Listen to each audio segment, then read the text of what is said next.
우리가 살아가는 이 시대는 끊임없이 우리 마음에 다양한 소리를 심어 놓습니다. 현대 문화는 우리에게 나 자신에게 진실해라, 네가 행복한 일을 해라 라고 속삭입니다. 내 마음에 떠오르는 생각과 감정을 따르는 것을 자유라고 여깁니다. 나에게 이익이 되고 내 감정이 만족하는 것을 선택하는 것이 최고의 선이라고도 말하죠. 하지만 오늘 본문이 담긴 요한복음 13장은 우리 마음속에서 벌어지는 치열하고 무서운 영적 전투의 현실을 폭로합니다. 2절을 보십시오. 마귀가 벌써 시몬의 아들 가룟 유다의 마음에 예수를 팔려는 생각을 넣었더라.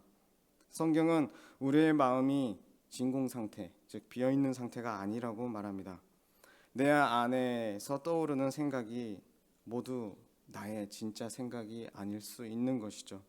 잠언에도 그렇지만 성경은 하나님의 말씀은 늘 우리의 마음이 중요하다고 말씀하십니다. 생명도 우리 마음에서 난다라고 말씀하시죠. 우리 마음 속에는 매 순간 하나님의 진리와 내 정욕을 돋구는 마귀가 심는 거짓 사이에서 전쟁이 벌어지고 있는 것입니다. 그렇다면 우리는 이 내면의 영적 전투에서 세상이 말하는 그 조류, 큰 흐름과 마귀의 속삭임이 아닌 하나님의 음성을 어떻게 선택하며 살아갈 수 있을까요? 본문 1절은 예수님께서 세상을 떠나 아버지께로 돌아가실 때가 이른 줄 아시고 세상에 있는 자기 사람들을 사랑하신다라고 말씀하십니다. 그런데 주목하십시오. 끝까지 사랑하셨다라고 선언하십니다. 여기서 끝까지 에이스텔로스라는 말은 단순히 시간의 한 지점을 넘어서 십자가에서 죽기까지 그분의 사랑을 남김없이 부족함 없이 최고조로 완전하게 부어주셨다는 뜻입니다. 하나님은 우리가 이토록 크신 하나님의 사랑의 통치, 즉 하나님 나라 안으로 들어오기를 원하신다는 것입니다. 방금 찬송 불렀던 것처럼 우리의 어떤 잘남, 우리의 어떠함을 내다보시고 우리의 나아짐, 우리의 괜찮음을 보고 우리를 부르고 우리를 사랑하신 것이 아니라 그 이전에 완벽히 끝까지 사랑하셨다는 것을 강조하고 하나님의 그 사랑의 통치, 하나님의 나라 안으로 우리가 살아가기를 바라시는 것이죠. 그런데 왜 우리는 나를 끝까지 사랑하시는 하나님의 음성을 듣고도 하나님의 나라가 내게 임했다는 것을 알고도 하나님의 음성을 온전히 따르지 못할까요? 왜 가룟 유다는 예수님과 3년을 동행하고도 그 많은 기적을 보고서도 마귀가 심어준 거짓의 씨앗이 열매 맺도록 내버려 두었을까요? 성경은 우리가 겪는 감정적, 상황적 고난과 범죄의 원인이 우리 외부가 아니라 내면의 죄와 타락, 우리의 이기심, 우리의 자기중심적인 것, 또한 다른 말로는 우상 때문이라고 말합니다. 유다의 배신에 대한 이해를 돕기 위해 설명드리겠습니다. 여러분, 해킹 문자라고 하는 스미싱 문자를 한 번쯤 받아보셨을 것입니다. 스마트폰에 스미싱, 해킹 문자라고도 하는데요. 이 문자가 보통 이렇게 옵니다.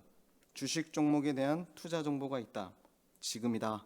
당신이 주식에 들어올 때는 바로 지금이다 라고 얘기하거나 아니면 쓰던 뭔가 지금 당신이 집에서 일상적으로 쓰고 있는 뭔가를 교체하면 큰 현금 혜택을 준다. 혹은 청첩장이나 부고장의 형태로 또 공공기관의 경고성 안내 문자로 옵니다. 이 스미싱 문자의 형태와 방법이 정말 어마하게 많습니다. 그러나 핸드폰의 문자가 내 핸드폰에 수신되었다고 해서 기계는 고장나지 않죠. 다만 누르기 전까지요. 다만 내 안에 탐욕이나 두려움 또 호기심 때문에 그 링크를 클릭하고 동의하는 순간 모든 정보가 털립니다. 폰은 조종당하게 되죠. 성경이 말하듯 분명 마귀도 생각을 던지지만 그것을 붙잡고 열매 맺게 하는 것은 결국 인간의 선택이라는 것입니다. 그런데 우리는 종종 이 오늘 본문 2절을 보면서 하나님께서 허락하셨고 마귀가 생각을 넣었으니 유다는 어쩔 수 없었겠다라고 생각할 수도 있습니다. 그러나 유다의 마음속에는 마귀의 스미싱 문자를 안 날 수도 있었지만 클릭할 수밖에 없는 강력한 우상이 있었습니다. 본문에서 유다가 가진 우상은 바로 자신의 기대와 탐욕이었습니다. 자기가 원하던 정치적 메시아, 이스라엘을 독립시켜 자신에게 한 자리 챙겨줄 것이라 믿었던 그 기대가 무너지고 예수님이 십자가를 지시겠다고 하자 그의 내면에 섭섭함과 분노가 또아리를 들었던 것입니다. 세상이 주는 해답은 너의 기대치를 채워주지 않는 신은 버려라입니다.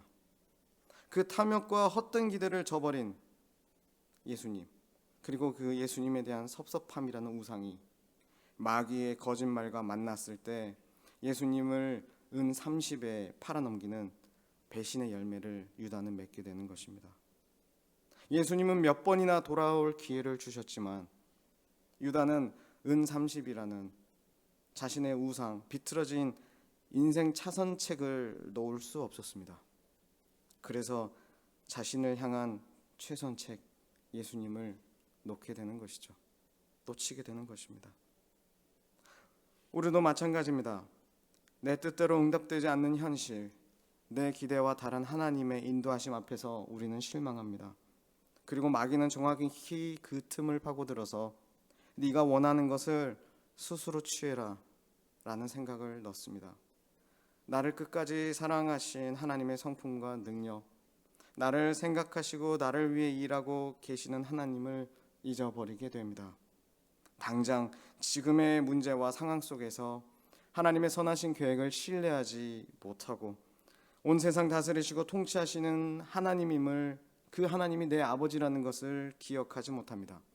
마귀는 정확히 이 서운함과 탐욕의 틈을 파고들어 하나님을 잊어버린 내 마음을 가지고 계속 속삭일 것입니다. 네가 원하는 것을 스스로 취해라.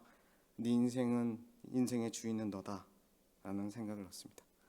하나님이 챙겨주지 않으니 내가 챙겨야겠다라는 생각을 하는 것이죠. 우리 스스로의 힘으로는 이 거짓 주인의 얽매임으로부터 해방될 수가 없습니다. 구원받을 수 없습니다. 그러나 이 영적 전투에서 완벽한 승리를 가져다 주신 한 분이 계시다는 것입니다. 바로 1절에 예수 그리스도이십니다.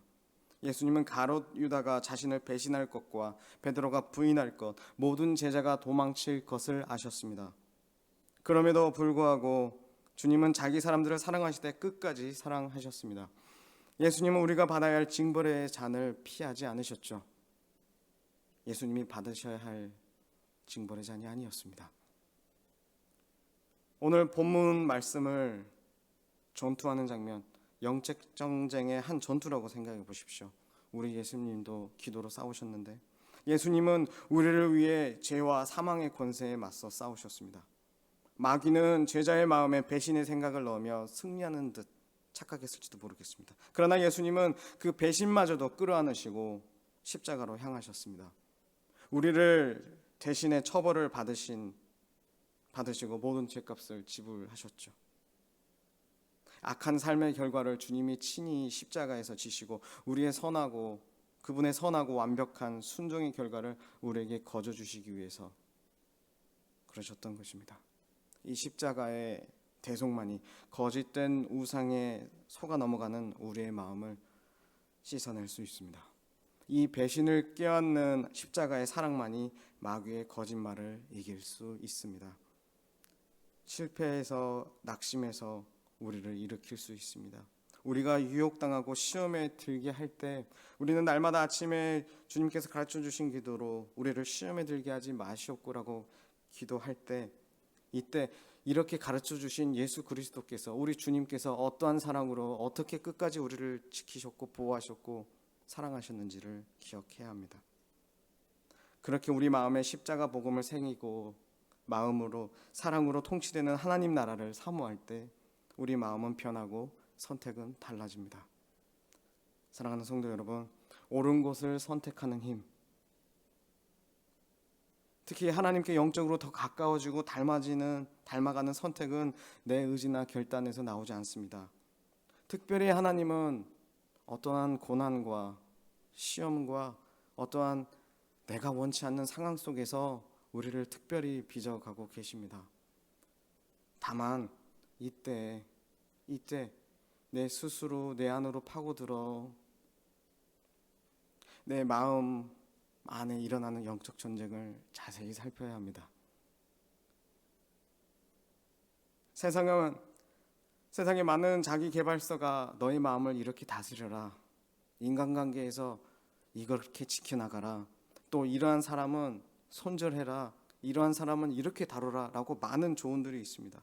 그러나 그런 세속적인 자기 개발서, 내 마음 다스리는 마음 사용법, 그런 지식으로는 우리의 내면을 바꿀 수가 없습니다.